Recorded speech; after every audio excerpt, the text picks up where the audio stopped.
Success means doing hard things that you don't feel like doing each and every single day. That's what it takes. It's consistency. Hey there, it's Ian Koniak, and today I'm going to share what the true price of hard work is and what hard work feels like on a day-to-day basis and why it's actually worth it, even though there's a cost that comes with it. So let's dive in. First, I want to define what hard work is. In the context of working, and especially in sales or in business, hard work is prioritizing, planning your week, and executing the things that you need to do, specifically revenue generating activities. Everything on here, or almost everything, is revenue generating every single day without fail. Not Monday, Tuesday, Wednesday, and ease off Thursday and Friday, but every day. For me, that means 8 to 6 or 8:30 to 6 typically, with an hour break to go have lunch with my wife. Very few breaks, here and there, a little walk, a little sunshine, but for the most part, that's about an 8.5-hour day. And I might waste or, get distracted probably 30 minutes in a day. Okay, that's the truth of it. So call it an 8-hour day full of working on revenue generating or business generating or strategic activities. Monday through Friday, right? My busiest times are typically Friday afternoons between 2 and 5:30 because I'm catching up on all the things that I said I would do that I still haven't done. And so I use a system called the 12-week year. If you're curious on how to run this system, it's really simple. I'm not going to talk about it in this video, but the whole concept is get more done in 12 weeks than others do in a year. And in 3 years of using the system, I've built a 3 million annual ARR business, which often takes many founders 10 plus years to get to that amount. So I can test firsthand it works. I used it in Salesforce and I would sell $1 million in a quarter using this system, which is other people's annual quota. Okay. And the truth is, it is exhausting. It's exhausting to work an 8-hour day every single day. Okay. Now here's the other thing. That's just during the day hours. Hard work doesn't stop when you get off work. Before I start work, I have typically 4 or 5 days a week of exercise I do in the morning for 30 minutes to an hour, 3 days of calisthenics training, and then 2 days of cardio training where I run 3 or 4 miles. Okay, so before I ever start work, usually wake up around 6:30. I'll do an hour of a workout. I'll take my kid to school, shower, and I'm starting by 8:30. So that's another 2 hours from 6:30 to 8:30. Okay, and then when I get off at 6, it doesn't stop there. I got 2 kids, 3 and 7 years old. Actually, my son just turned 8. And I got to cook dinner for the family or play with them. We got to do bedtime routines. We got to do reading. We got to do baths. We got to do all of that. I'm not done typically till 9 and 9:30. And then I'm usually an hour with my wife, watching TV, and then fall asleep, and I rinse and repeat. I'm in bed for about 8 hours typically a night. And that continues every day. On the weekends, I'm usually doing errands. I'm taking care of things around the house. Yesterday, I was draining the pool because it rained on the cover and it's bad for the cover. I'm taking care of stuff in Lake Arrowhead House. I'm taking care of vendors and landscapers and bills and just camp signups and school stuff. It never stops. Baseball, golf. So it's like a pretty much wake up until the time you go to bed. And the cost is that I can be irritable. And I try not to be, but I can be sometimes irritable and short with my family, right? And they call me out if I'm ever that way, and I appreciate it because I strive not to be. I strive to be patient and loving, but if you're thinking about work or you're obsessing about the things you didn't do, sometimes you bring that home. That's reality, okay? If you're working at this type of pace, we're human, we're doing our best, but that's one cost. Another cost is sometimes you're not as present, right? It's hard to just turn it off and then be completely present with my family, right? Sometimes, again, I'm still thinking about what I need to get done. So in some weeks where I haven't gotten my list done. By the way, if you want to learn how to use this system, I'll link to another video at the end of this video, and I'll show you exactly how to use the 12-week year.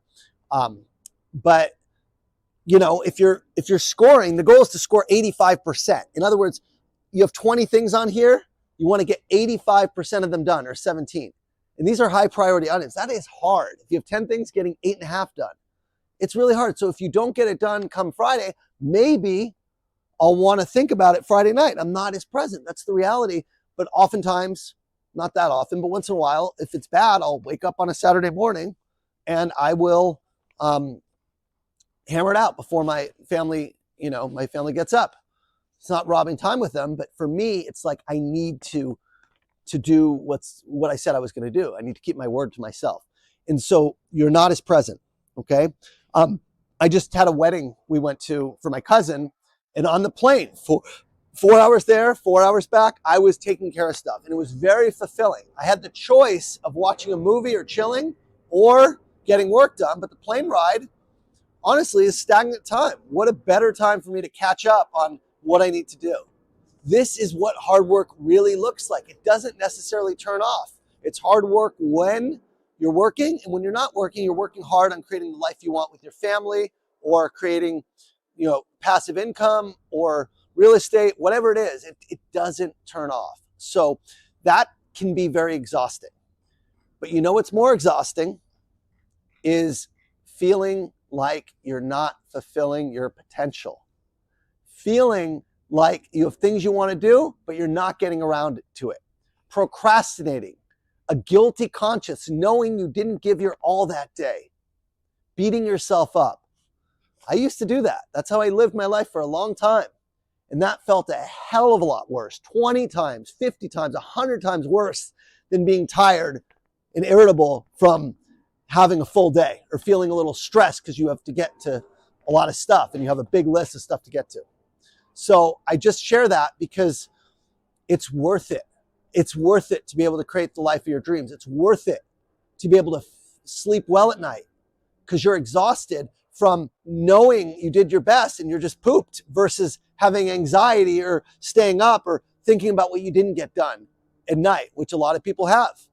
It's worth it. So when I turn off at night, I can actually be with my family. I'm not firing up the laptop weeknights ever. If I do extra work outside of the boundaries, it's before my family goes to sleep. Maybe once every 3 months, I might work a night in the weekday. That's the truth, because I'm working so intensely during the day.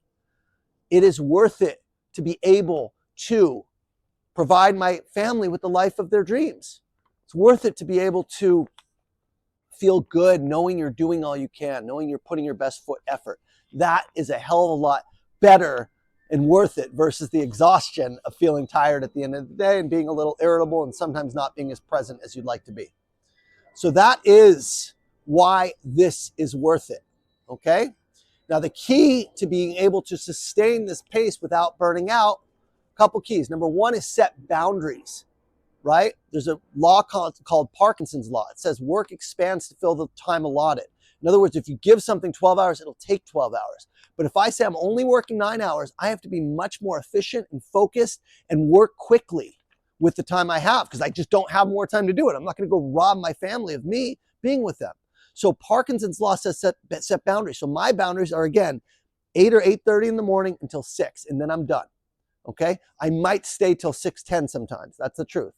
The other boundary is 12 to 1 is my lunch break. I'm taking a break so I can be with my wife, and she's texting me at 12:05 if I'm not in and saying, where are you, okay? That is the key to being able to sustain this, is don't work 12, 14-hour days. Work intensely for the 8 or 9 hours that you do have, make it count, and then you could let go versus letting that work creep into your personal life, okay? It's called work-life integration, not balance, integration. If I need to work sometimes on the weekend or night, so be it, but that's very rare. But it's not like, oh my God, I'm done. If it gets busy, I'm going to have to do it. But integration is about harmony between your work and your life. You have to set those boundaries, or else your work will creep into your personal life and your weekends. I pride myself on not working weekends, okay, as an entrepreneur, as a CEO. So that is strategy one, set boundaries. Strategy two is take breaks. Take breaks. I take a 1 hour break every day, and I have the weekend as a break. Even though I'm still working with my family, it's a different kind of work. It's enjoyable. Going to watch a game, going to take care of personal errands, going to date nights with my wife. It's semi-relaxing. It's still intense with kids, but it still feels like a break. It's not the intensity of doing this kind of work, which oftentimes I don't want to do, but I do it anyway, because that's what you need to do. Success means doing hard things that you don't feel like doing each and every single fucking day. That's what it takes. It's consistency. Consistency. So that's strategy number 2. Take lots of breaks, set boundaries, okay? And try not to work weekends if you can avoid it. Third strategy is take lots of vacations. Take vacations. We have 4 one-week vacations already planned for this year. We're going up to the Redwoods for a week to go camping. We're going to Cabo. We're going to San Diego for kids' spring break for Encinitas. And we're going up for another week to Arrowhead for Christmas. Already 4 weeks. Last week I took a couple days, went to Florida. I have 3-day weekends fairly regularly. So I'm probably working, on average 46 weeks a year, right? 4 set vacations for a week and then another 2 weeks of like add a Friday here and there, 3-day weekend, that kind of thing. That's another strategy. And the final strategy to be able to sustain this pace is exercise. Well, it's self-care, right? So it's not one thing. It's diet, sleep, exercise, and hydration. 4 things, okay? So exercise regularly, 4 or 5 days a week. Cardio helps give you energy. That's how I get a lot of energy. I exercise typically in the mornings. Sleep, getting at least 7 hours real sleep per night, which means 7.5 or 8 hours time in bed, right? Because you're not sleeping the entire time. It takes some time to fall asleep and you might wake up in the middle of the night, okay? So that's true sleep, okay? And then hydration, just drink a lot of water throughout the day. And diet, try not to eat heavy foods. Try to eat clean. Try to, I have an energy shake in the morning, right? With plant-based proteins and greens. And that's all I have until 12 o'clock. Then I have a healthy lunch. And then we have a dinner from Home Chef. So it's pretty consistent. It doesn't weigh me down. So lifestyle makes a huge difference to sustain this type of energy, okay? That's all I got. But if you want to learn my system for how to get more in 12 weeks done than others do in a year, watch this video right here. Okay, it's my system for staying productive. It's called the 12-week year. I've modified it to include a ranking where you can score and you can prioritize what's most important. White space is wasted space. So click the link below, learn the system. It's about a 7-minute video. It's a great training, and I encourage you to buy the 12-week year. I'll see you guys next week.